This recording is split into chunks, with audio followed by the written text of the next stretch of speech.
একঘেয়ে রান্না আর না, আজ এমন একটা রেসিপি দেখাবো যেটা রান্নাঘর ছেড়ে মনের ভেতরেও ছাপ ফেলবে। সহজ উপকরণে একেবারে ঘরোয়া স্বাদে একটা অচেনা জাদু, সর্ষে ভেন্ডি আলু। এই রান্নাটা শুধু মুখের স্বাদেই না, চোখেরও শান্তি। চলুন শুরু করি। নমস্কার, রঞ্জু স্পাইসে সকলকে স্বাগত।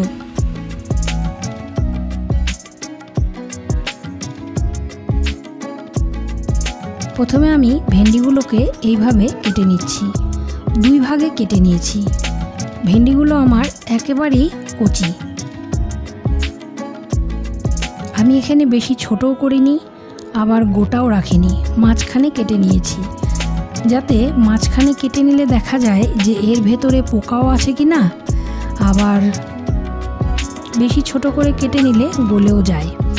এইবার কেটে নিচ্ছি আমি আলুর খোসাগুলোকে এইভাবে ছাড়িয়ে নিয়েছি। নিয়ে আমি এখানে আলুগুলোকে এইভাবে কেটে নিচ্ছি। যেহেতু আমি ভেন্ডি লম্বা করে কেটে নিয়েছি, তার জন্য আলুগুলোকেও আমি লম্বা করে সরু করে কেটে নিচ্ছি, ঠিক এইভাবে। আলু ভেন্ডি কাটা হয়ে গেছে। এবার আমি ভালো করে ধুয়ে নিচ্ছি। আমি ভেন্ডিগুলোকে কাটার আগেও ধুয়ে নিয়েছিলাম, আমি কাটার পরেও ধুয়ে নিচ্ছি। আলুগুলোকেও ধুয়ে নিচ্ছি। এবার আমি কড়াইয়ে সর্ষের তেল গরম করতে দিলাম। তেলের কাঁচা গন্ধটা যখন উড়ে গেল, তার মধ্যে দিয়ে দিলাম শুকনো লঙ্কা আর দিয়ে দিলাম পাঁচফোড়ন। এর যখন একটা সুন্দর গন্ধ বের হয়ে আসে, তখন মনে হয় যে হ্যাঁ, রান্নাটা শুরু করছি। তার মধ্যে দিয়ে দিলাম কাটা সবজিগুলো, দিয়ে এবার ভালো করে নাড়াচাড়া করে নিচ্ছি।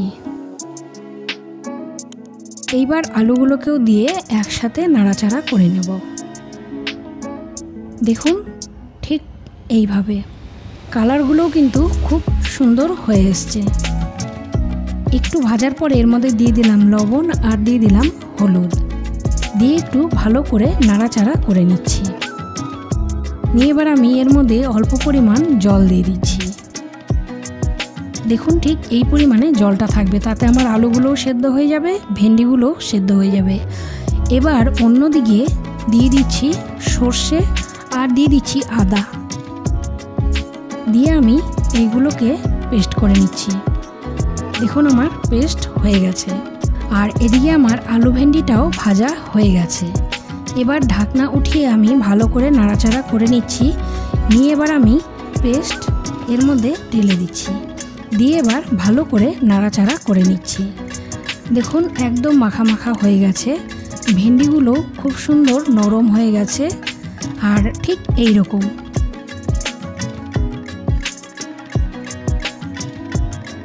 এইবার আমি সর্ষের বাটিটা ধুয়ে অল্প পরিমাণে জল দিয়ে দিলাম।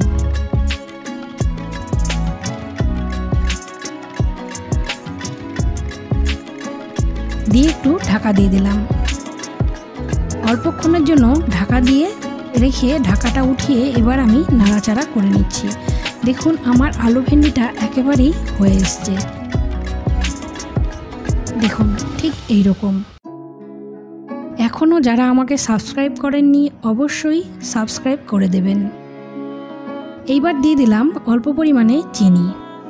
একেতেই নিরামিষ রান্না, তার মধ্যে সর্ষের রান্না, একটু মিষ্টি দিলে ভালো হয়। আমার রান্নাটা হয়ে গেছে। এতক্ষণ আমার সাথে থাকার জন্য অসংখ্য ধন্যবাদ। লাইক করবেন, শেয়ার করবেন, সাবস্ক্রাইব করতে ভুলবেন না। নমস্কার।